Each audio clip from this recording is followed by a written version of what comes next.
overview of my digital museum project. The project aims to use LiDAR and digital scanning apps to create detailed 3D scans of significant artworks. The scans would then be added into a metaverse virtual reality, such as hyperspace, to allow people from across the world to visit artworks they typically would not have access to. They will also be able to discuss the works with other users occupying the virtual museum, allowing users to form connections across the globe through shared virtual experiences. I used 4 different metrics, all on a 5-point scale, to evaluate the successfulness of my 3D scans. The completeness of the capture, captured all fine details, smoothness of the capture, and the lighting. As I was scanning in the Cincinnati Art Museum, I was unable to adjust the lighting of the space I was scanning in, and that sometimes caused problems. I was also unable to move any objects into a more ideal location to scan them. I scanned an adoring angel. It received a 3 in completeness, a 5 in fine details, a 4 in smoothness, and a 4 in lighting. I attempted to scan a piece of artwork on a wall, which was by far my least successful capture. As it was on a wall, I was unable to scan the back of the work, and that made it hard for LiDAR to make a complete image. I scanned 3 ancient Greek pots. The 2 on the left and right came out very cleanly, however the one in the middle, due to it being on a mirror, was unable to be captured and was left out entirely of the scan. I scanned an entire exhibit consisting of 5 different marble busts. While the scan was complete, it did fail to capture all the fine details of the works, especially the 2 smaller ones on the end. They lacked a lot of clarity. I scanned a rookwood pot. Despite the fact that it was within a glass case, it actually scanned very well and came out as one of my cleanest scans of the whole set. I also scanned a bronze statue that was a model for the top of a fountain.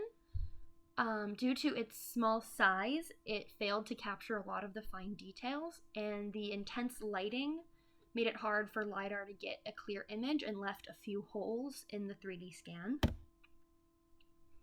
This statue of Eve hearing the voice, while it was positioned very well in the center of the room, the harsh lighting above it left some hot spots on the final scan.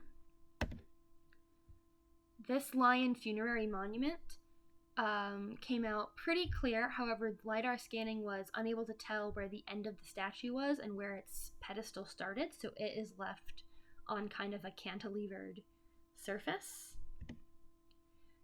And lastly, please continue watching this video to see me walk through the actual museum. Hello, and welcome to my virtual museum. I will start by giving a brief overview of how hyperspace functions, and then I will give a live demo of the interactive virtual museum, and finally I will demonstrate how various users can interact within the virtual museum. So to start off, this program is called Hyperspace. I was able to use a template location from within the website. It's called Gallery. The gallery template comes with empty podiums and empty frames for you to add your own artworks and sculptures and artifacts. You're also able within the program Hyperspace to customize your very own avatar, shown here. You're able to customize their look, their clothes, and how they sound. So this here is mine, and then any other future user would also get to make their very own avatar. And then you simply walk around by clicking where you want to go and using your mouse to direct where you're looking. So Hyperspace is a metaverse application, and it is unique because it allows multiple users to join the same space and then communicate with each other via chat or by audio, voice message, similar to Zoom, but with its own virtual space to inhabit. All the images on the walls are imported JPEGs, and all of the sculptures are JLB files from my scanning. Unfortunately, I was unable to get Hyperspace to accept the texture packs that came with the 3D scan, so they do not have their correct color or texture, but that would be rectified in any future versions of this project. Ideally, I foresee this being used by either educators creating a virtual field trip for their class, whether that be because the work they're trying to visit is inaccessible to them because it's too far or costs too much money, or when they maybe get school canceled because of a snow day, they could have class here in the virtual museum and the teacher could ask questions, get thoughts from students. They could have their own little virtual field trip while staying home safe. I also could see it being used if it was just published online on a museum's website. Then people from all across the world could join these rooms, and you would get to meet people you never would typically. You know, you could have conversations with people across the globe about the same piece of artwork that you're both looking at, and I think that could be very advantageous for building community and just fostering new relationships. The main thing about these scans is that in my paper, you will read that they all got rated on their completeness, their smoothness, their capturing of fine detail, and their lighting. So you can see how some of that played out in here. Like, for example, this one on the right is the creation of Eve. And you can see that it's very bright on one side. That is due to how I scanned it. You can also see that this over here, the model for the top of the fountain, lacks a lot of fine detail and even has some holes when you look at it from a certain direction. You can read more about what went into quantifying Model for the Tyler results. Davidson fountain by August von Krelling, 1868. Bronze. As you just heard, when you click on any artwork or sculpture, it reads off its artist, the year it was made, where it was made, and the year it was made. This is data I embedded in each piece that makes this virtual museum interactive. So I will now go through and show you what that is like. A Sunday Afternoon on the Island of La Grande Jatte by Georges Seurat. Oil on canvas, 1884 to 1886.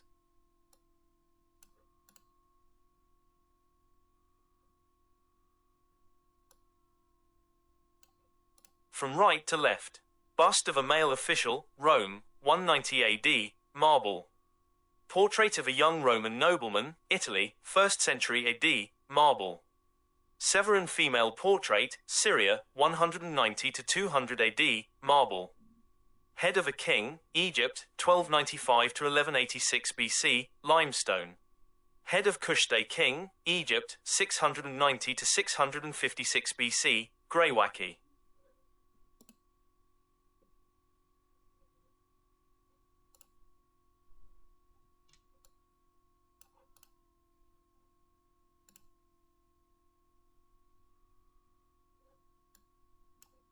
Lion funerary monument, Greece, Attica, 350 BC, Pentelich marble. Blue Shop Marilyn by Andy Warhol, 1964, silkscreen print. Orange Shop Marilyn by Andy Warhol, 1964, silkscreen print.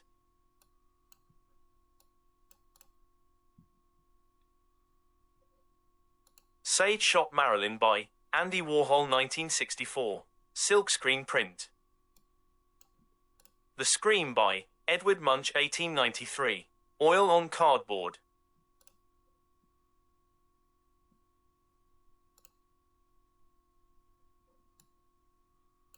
Girl with a Pearl Earring by Johannes Vermeers, 1665, oil on canvas.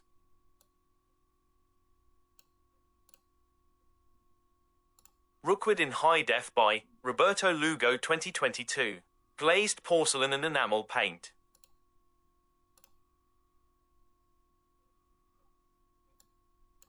The Kiss by Gustav Klimt, 1907-1908, oil and gold lead on canvas. Circle of the Brygos painter and Kylix with the death of Orpheus. Greece, Attica, 480 BC, clay with red figure technique.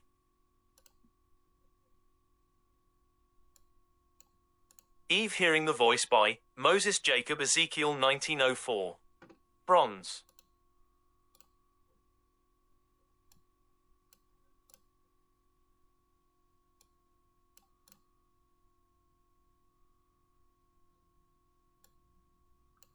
The Son of Man by René Magritte 1964.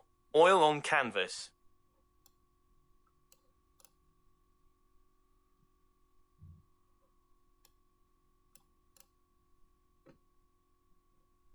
The Creation of Adam by Michelangelo 1508 to 1512.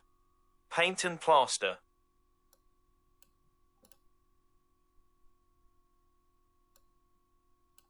Self-Portrait with Grey Felt Hat by Vincent van Gogh 1887 to 1888.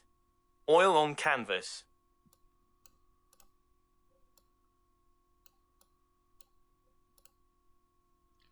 Overall, I feel like the Hyperspace Virtual Museum model offers a lot of great customizable options for both the visitors and those curating the space.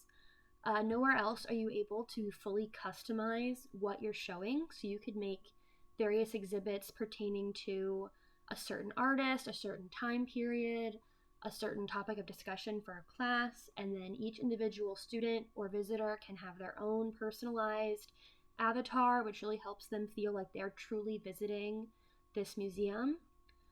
And next I will show you how you might interact with other students or other visitors within this interactive museum. And this is a demonstration of how two users might interact within the virtual museum space. Hi Chase, let's go look at this painting. Okay, Lainey. Then the two users would walk over, and you could click on it to get Girl with a additional Pearl information. Earring by Johannes Vermeer 1665. Oil on canvas. And then discuss their thoughts. What do you think about this painting, Chase? I think this painting is beautiful. It invokes a lot of emotions for me. It's like almost being there. I think so too. It's a very beautiful painting. I greatly admire their use of color and lighting. Now let's go check out another one. How about the Scream? Sure. The Scream by Edward Munch 1893. Oil on cardboard. I think this one does a great job of evoking emotion. What do you think? I think the same. And I think what's great is that I don't know if I'd ever have a chance to see this in real life because it's just so famous. I think so too. Haven't you enjoyed your experience in the virtual museum today? I have. Wonderful. Thank you so much. Happy to help. In conclusion, I think the process I have outlined here in my video and in its corresponding paper has a lot to offer the world. By 3D scanning various artifacts from the Cincinnati Art Museum and placing them within a metaverse digital reality like hyperspace, I've managed to create a customized museum experience for the user. This is something not currently available. While many museums have virtual tours on their websites, such as the Smithsonian offering a virtual tour of their Natural History Museum, it does not offer any additional interaction. For example, you can't click on artifacts and hear more information about them, and you're not able to interact with any other users occupying the space. I think these two things are very useful, especially from an education perspective.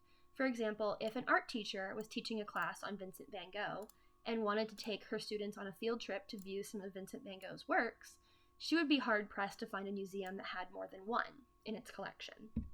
However, she would be able to take images from the internet of his works and even locations that he painted and import them into hyperspace and set up a customized virtual museum experience for her class.